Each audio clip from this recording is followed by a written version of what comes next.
Good day, my friend. Happy day, happy life, happy Easter. It is official. We are in the Easter season, my friends. Spring is here. You can hear the water trickling, and you can hear the birds singing. What a beautiful time of year, my friends. A renewal of life, a new chapter, new beginning. Oh, my goodness. So, with that said, I wanted to talk to you about how we can start this Easter season and moving forward with creating healthy habits by starting and creating healthy routines. Okay, my friends? So, I want to talk to you about, well, first, let me take a step back. I get so excited here. Welcome to Fit and Fueled by Faith, a podcast for Christian women over 40 that want to transform their life, mind, body, and spirit, to grow stronger in all aspects of their life and to grow in their faith. Okay, so I want to talk about a morning routine and what that looks like for you, and different things that you can do to create. Doesn't have to be a morning routine, an evening routine, morning routine, afternoon routine, just something that helps you to create healthy habits. So throughout the weeks, I'm going to be breaking down some of these routines and how you can start and what to do, and give you some guidance and some practical tools and tips. So if you've never done a routine, or maybe you're currently doing one and you're not seeing the results, or you're just not feeling motivated, or don't know where to start, well, what better time now than spring, my friends? And even now, since the weather is getting warmer and spring is here, spring is sprung, you might be feeling like, okay, I want to do some things, whether it's get my body into the best shape of its life, or to work on myself mentally, physically, spiritually, whatever.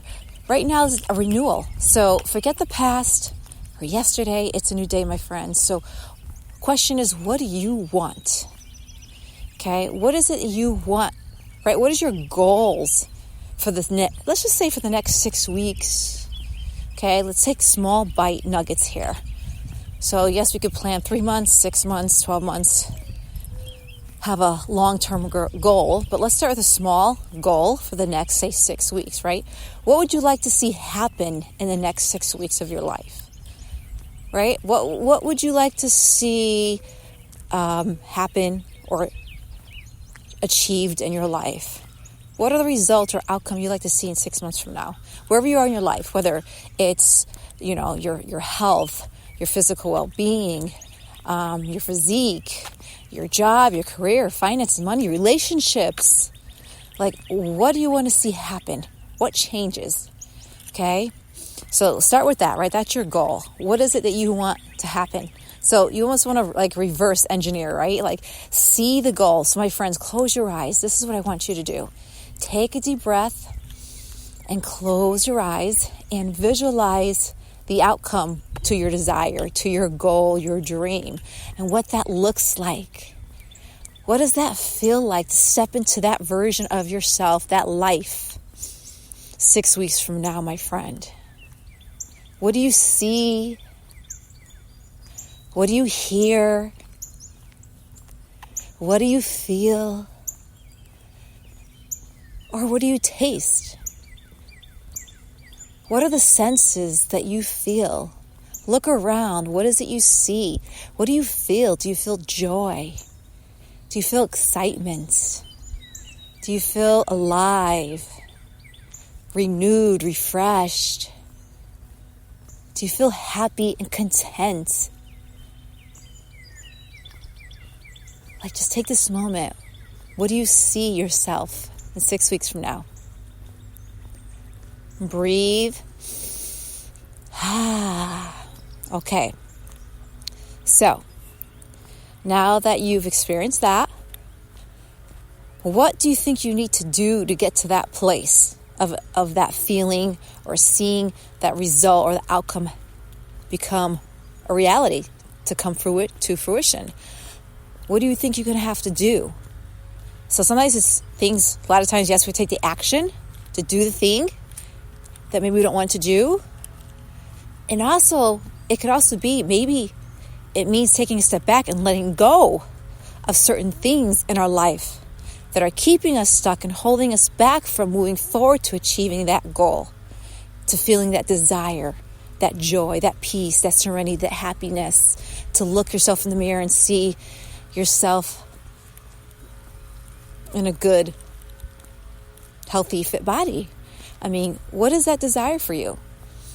So yes, anything that we want in life takes work, right? It means sacrificing something somewhere along the way, because right, we only have 24 hours in a day. Time is limited, especially if you work a full-time job and you're a mom, you have kids, you have a husband or wife or whatever situation is.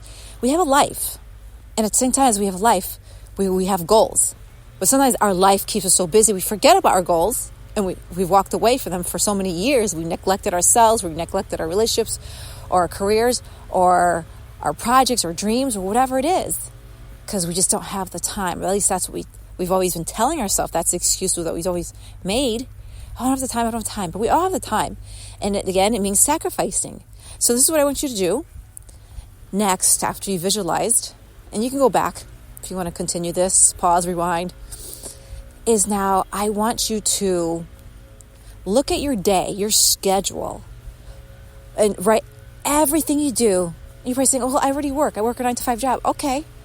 Well, there's time before work and there's time after work. What do you do with your time? How do you spend your time?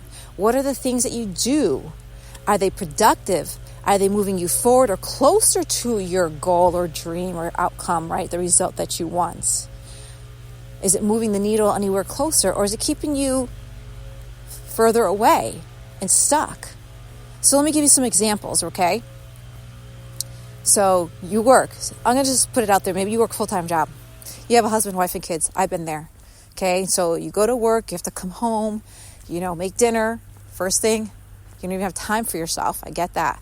You got to make dinner. Then you have to cook and clean and do all those things. Now maybe you have to get the kids ready for bed and bath and this and that. Okay. And they're put to bed. Kitchen's clean. Maybe you got to take care of yourself, shower, relax, whatever. But in that time that maybe you give yourself a half an hour or even an hour before you go to bed, after getting everybody else taken care of, serving everybody else, what do you do in that time for yourself? Do you sit down, I'll put the TV on and Netflix and just I'm just going to watch my shows, a couple episodes, and then I'm going to go to bed, grab that glass of wine, drink a glass or two, just relax and binge my favorite episodes? Or do you get on the phone and start scrolling through Facebook or Instagram or shopping Amazon online or whatever it is, doing all these things? Now, think of it. Those things, okay, watching your favorite show or relaxing, it's comforting and relaxing, but is it getting you closer to your goal? It's just like end of the day, like nightcap, right? You're so exhausted, you just want to just unwind. They don't have time to do the things you want to do, okay? And so I get it. By the time maybe 9 o'clock you put the kids to bed, you're thinking, okay, wait, it's too late to go to gym, but you could put on a YouTube channel and do a 30-minute workout. If you have a treadmill or a bike at home, you can walk the treadmill or ride the bike. Or maybe even after dinner before you put the kids to bed, if it's now that's spring, we got more light. Take everybody, let's go for a walk. And go for a 20-minute walk every day after dinner. And now you're including the family. Isn't that a beautiful thing? Including the family, and you're all going for a walk, and spending time with your loved ones, and exercising. Beautiful. Or go play a game of ball or basketball, or just do something fun. Go on the trampoline if you have one. Do something for 20 minutes, right? So there you go. You get some movement in. If your goal is you want to lose some weight, you want to feel good, you want to be more healthier. And then also now let's take a look at dinner.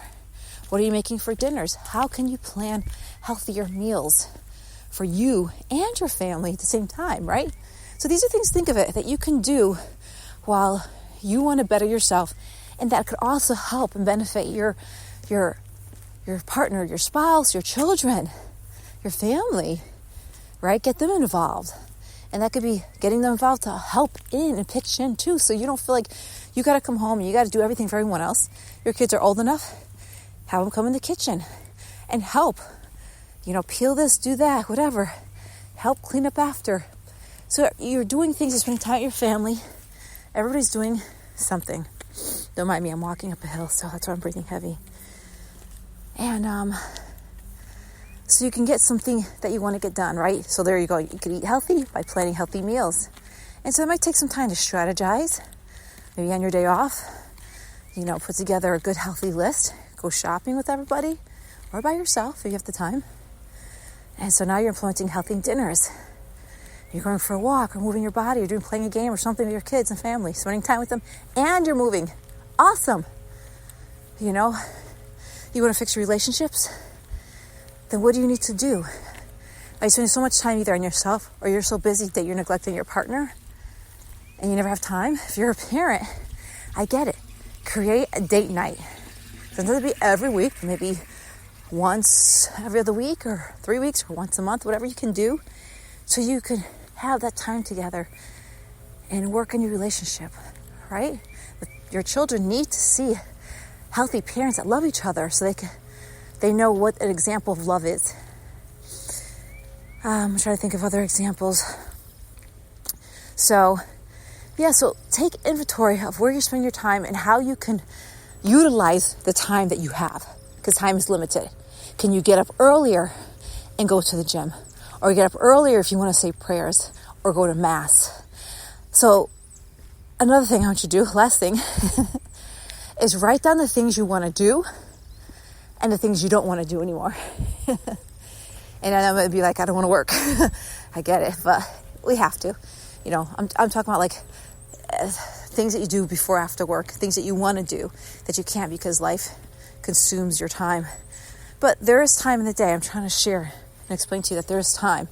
So it's either in the morning or in the evening with the family, incorporating the family and get them involved with something you want to do that's healthy, or making time for yourself and using the time. So say you put the kids to bed at 9 o'clock, instead of scrolling through Facebook or binging Netflix, maybe in that hour you can start writing your book that you've been wanting to do or write, or start a podcast show. You can take that time to work on your goal for that 30 minutes or half an hour every day.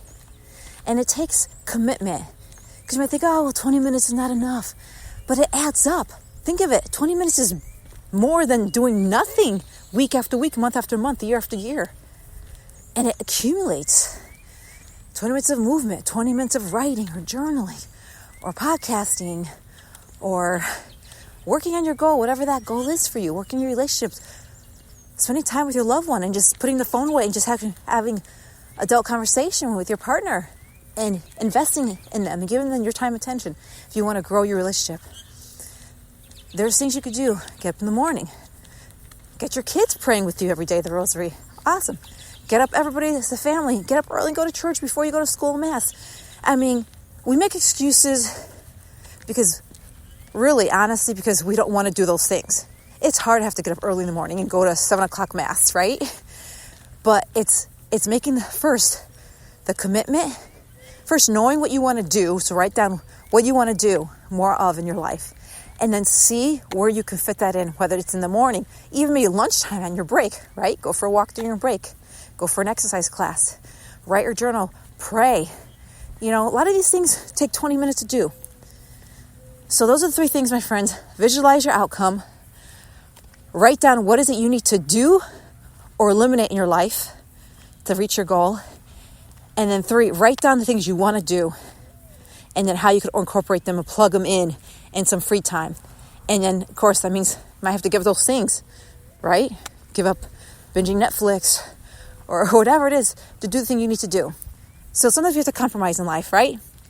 That said, my friend, I have a few seconds here.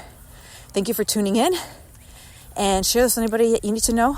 So get started, and we're going to break down in the next couple weeks morning routines and goals and habits